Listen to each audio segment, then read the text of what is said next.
Mes frères, nous allons donc, bon appétit pour ce banquet, sur la base de Matthieu chapitre 4, verset 4, le Seigneur a dit, l'homme ne vivra pas de pain seulement, mais l'homme devra aussi vivre de toute parole qui sort de la bouche de Dieu. Donc, bienvenue à ce grand banquet autour de 1 Thessaloniciens chapitre 1, on va commencer par là. Et mes frères, c'est l'émission aujourd'hui pour les amoureux de la parole, pas pour ceux qui viennent sur Jésus-Christ TV pour regarder les scoops, pour regarder qu'on a dénoncé tel ou tel pasteur, entre guillemets, ou pour voir telle ou chose qu'on dénonce. Mais aujourd'hui, c'est la parole de Dieu. Parce que si, mes frères et sœurs, tous les chrétiens avaient les yeux ouverts, tous les chrétiens avaient le discernement, nous viendrons tout simplement derrière Jésus-Christ TV pour partager l'infinie grandeur de la parole de Dieu, merveilleuse et inégalable, sans faire une seule dénonciation, sans monter une seule vidéo, mais si nous montrons ces choses, et ça fait que les yeux des uns des autres soient ouverts avec les preuves que nous montrons,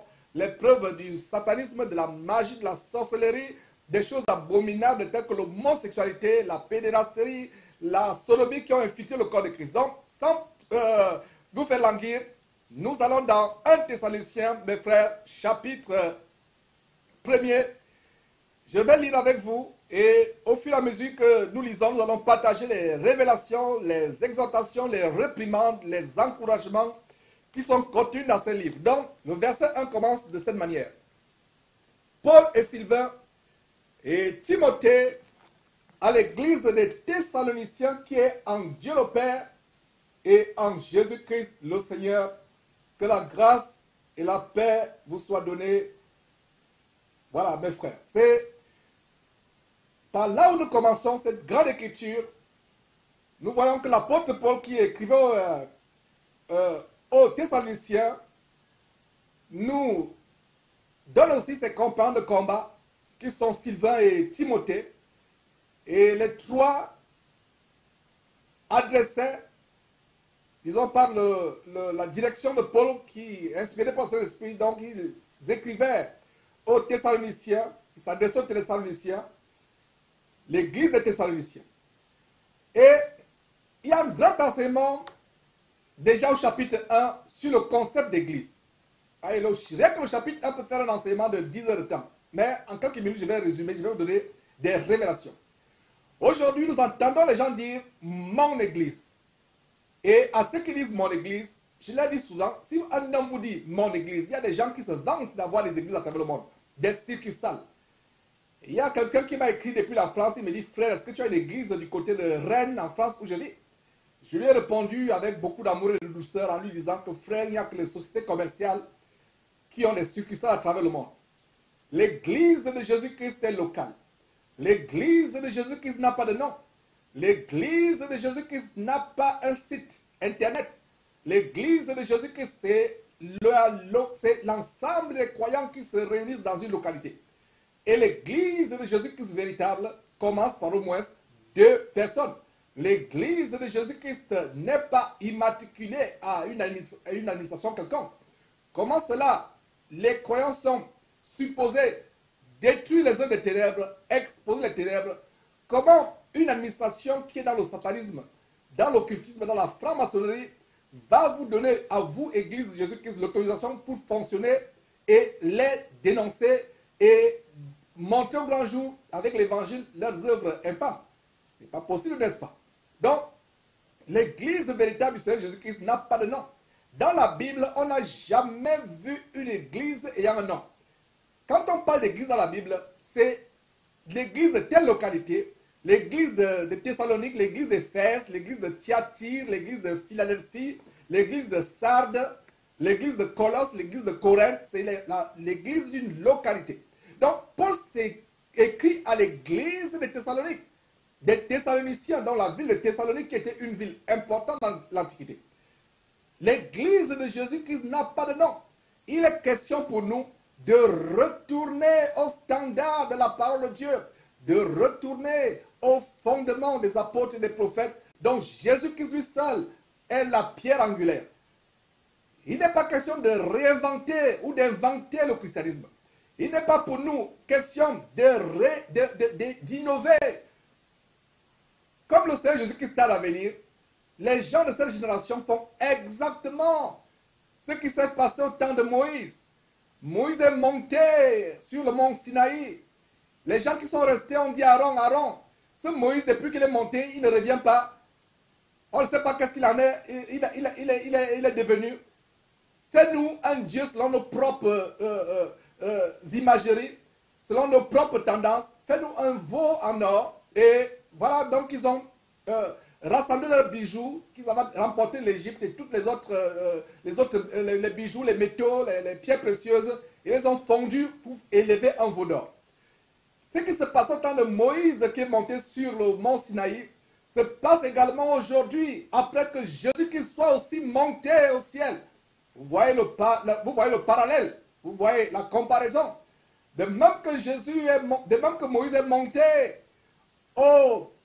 sur le mont Sinaï, au point où les enfants d'Israël s'impatientaient, au point de se détourner de la voie de Dieu pour se faire un Dieu selon leur imagerie, selon leur invention.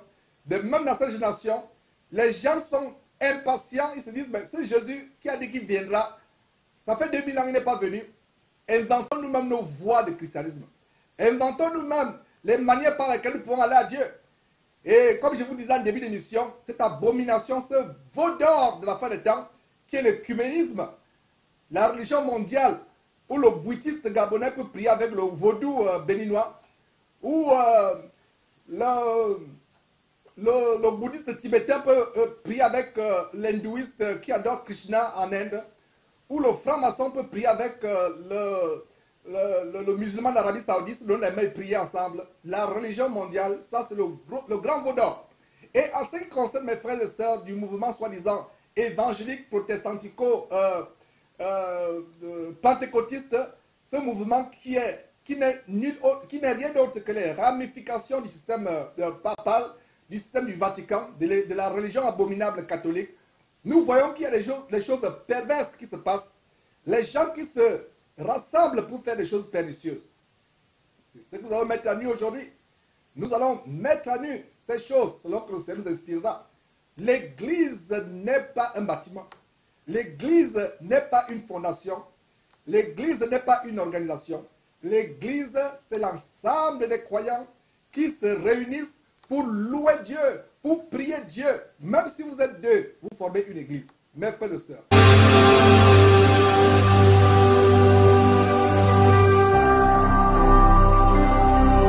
Jésus-Christ TV, vous connaîtrez la vérité et la vérité vous affranchira. Mes frères et sœurs, l'Église, c'est là où 2 ou 3 sont rassemblés au nom de Jésus-Christ dans toute la simplicité. L'Église n'est pas un bâtiment. Il y a des gens qui disent, je vais à l'église dimanche. Comment vous êtes le temple de Dieu, individuellement parlant, comment vous qui êtes l'église, vous allez encore dire que je vais à l'église vous habiller pour dire que vous allez à l'église. L'église n'est pas des pierres mortes. L'église, nous sommes des pierres vivantes. Aujourd'hui, les gens, en bâtissant leur veau d'or moderne, construisent des églises en béton, en verre, en acier, des églises mortes.